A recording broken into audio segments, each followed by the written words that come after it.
Hello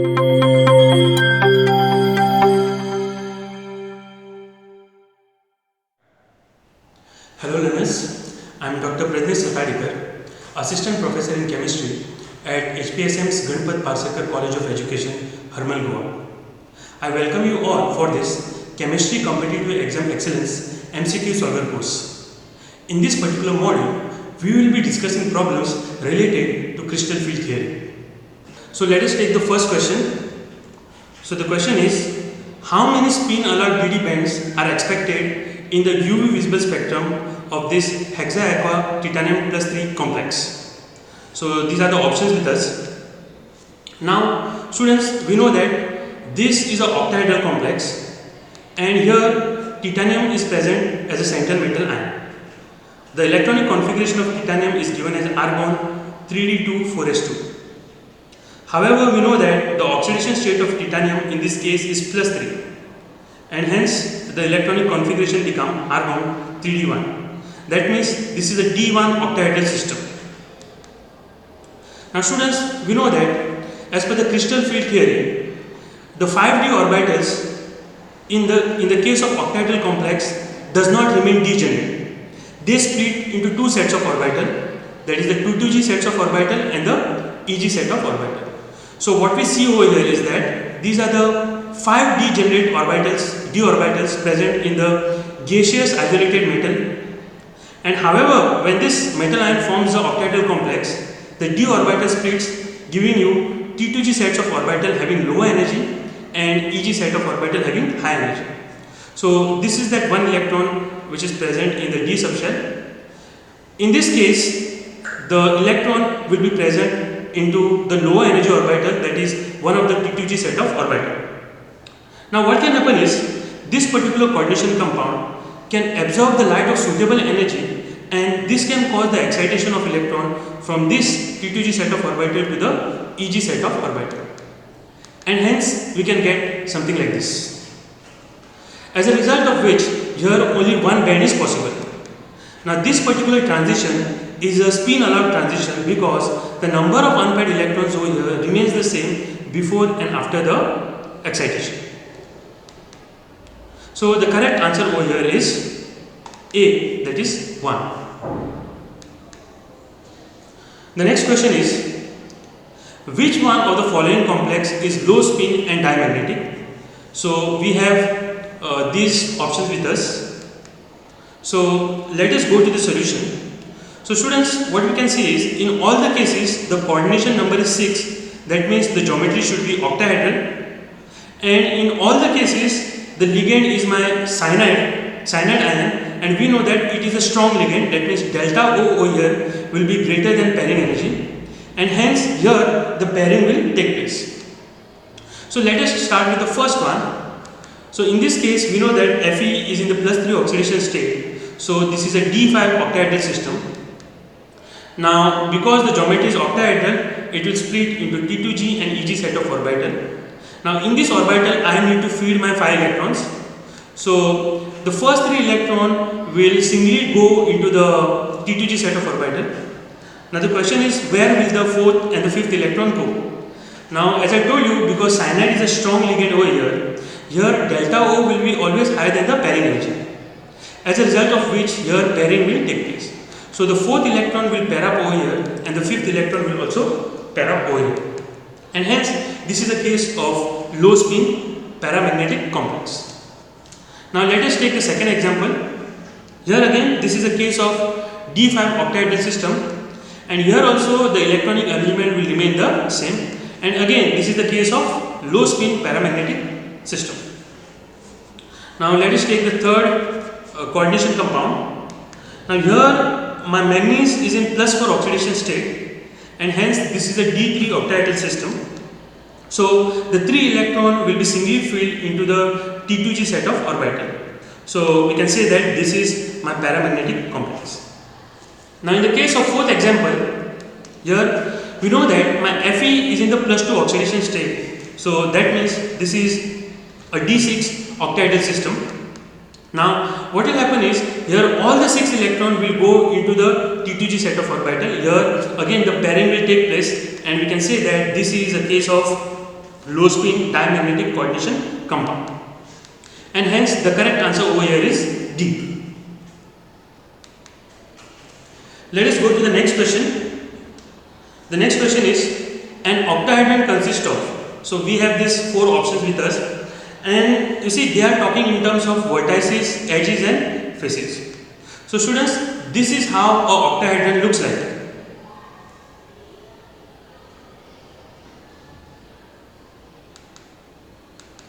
So we can see that a octahedron has 6 vertices, then it has altogether 12 edges. The 4 edges are present on the square which is marked in red, then 4 edges are present above the square and 4 edges are present below the square. So altogether there are 12 edges. Then there are 8 faces. So there are 8 triangular faces. So you can see that the green one is the first triangular face. So this is the second one, third one and the fourth one. So altogether there are 4 triangular faces on top and there are 4 triangular faces below. So altogether there are 8 triangular faces. And hence the correct answer over here is 6 vertices, 12 edges and 8 faces. The next question is, which of the following orbital has electronic density along the Cartesian axis? And here they have given the all 5 d orbitals as the options. Let us go to the solution. So students, you see these are the 5 d orbitals, that is dxy, dyz, dzx, dx square minus y square and dz square. Now these orbitals can be classified into 2 types. Okay, in the first type we have dz square and dx square minus y square. Now you can see that in this case, that is dz square, the lobes are lying along the axis. In the case of dx square minus y square, the lobes are present on the xy plane. However, these lobes are lying along the Cartesian axis. In the second set of orbitals, we have dxy, dyz and dzx. And you can see that these orbitals are present on their respective plane. However, their lobes are oriented in between the Cartesian axis. They are not lying along the Cartesian axis. They are oriented in between the Cartesian axis. So hence, the correct answer over here is B. Let us take the 5th question. The question is, the spin-only magnetic moment for high-spin hexaato manganese plus 2 complex is dash Bohr magnetron. So let us look at the solution. So students, the spin-only magnetic moment can be given as mu s is equal to square root of n into n plus 2, where n is the number of unpaired electron. Now here we know that my manganese is in the plus 2 oxidation state and hence it is a D5 octahedral system. So however, we know that water, which is a ligand over here, is a weak ligand, as a result of which the pairing will not take place and hence we will have 3 unpaired electron in the T2g set of orbital and 2 unpaired electron in the EG set of orbital. So here my n is equal to 5, that means there are 5 unpaired electron. We substitute n is equal to 5 in this above equation and we get this. So we can see that mu s, that is spin-only magnetic moment, is equal to square root of 35, which is almost equal to 6. So here we don't even need a calculator. So here the correct answer is D, that is 5.92. Let us take the next question. The question is, which of the factor will affect the magnitude of splitting of d orbital in a coordination compound as per the crystal field theory? So they have given these 4 factors. So let us take each factor one by one. The first factor is geometry of a complex. Now students, let us say we have 2 coordination compound. One is a octahedral compound and other is a tetrahedral compound. In both the cases, the central metal ion is the same and the ligands are the same. Now in this case, we can say that the delta T is almost half as that of delta O. So we can see that the crystal field splitting clearly depends on the geometry of the complex. Let us take the second factor. The second factor is charge on the central metal ion. So students, whenever a central metal ion has a higher charge, it will pull the ligands more closer to itself, as a result of which the splitting will be higher. This you can very well see in the example which is given over here. So we can say that in a hexagonal complex, when the chromium is in the +2 oxidation state and in the +3 oxidation state, the value of delta O is 166 and 213 kilojoules per mole respectively. That means when the chromium is in the higher oxidation state of +3, the value of delta O will be higher. Next factor is the nature of the ligand. Now in all the examples which is given to you over here, you can see that my central metal ion is the same. That means I have chromium in the +3 oxidation state. The coordination number is also the same. That means the coordination number is 6 and hence all of them will have an octahedral geometry. However, the ligands are different. And students, we can see that as the ligand changes, the delta O also changes. Alright. As a matter of fact, these ligands can be arranged in the increasing order of their splitting power, and this particular series is called a spectrochemical series. And hence we can say that all these factors, that is factor A, B and C, can have an effect on the magnitude of splitting, and hence the correct answer over here is D, that is all of the above. Let us take the next question. The question is, which of the following statement is incorrect in view of crystal field theory? So students, the first statement is, crystal field theory does not consider any covalent character in metal ligand bond in a coordination compound.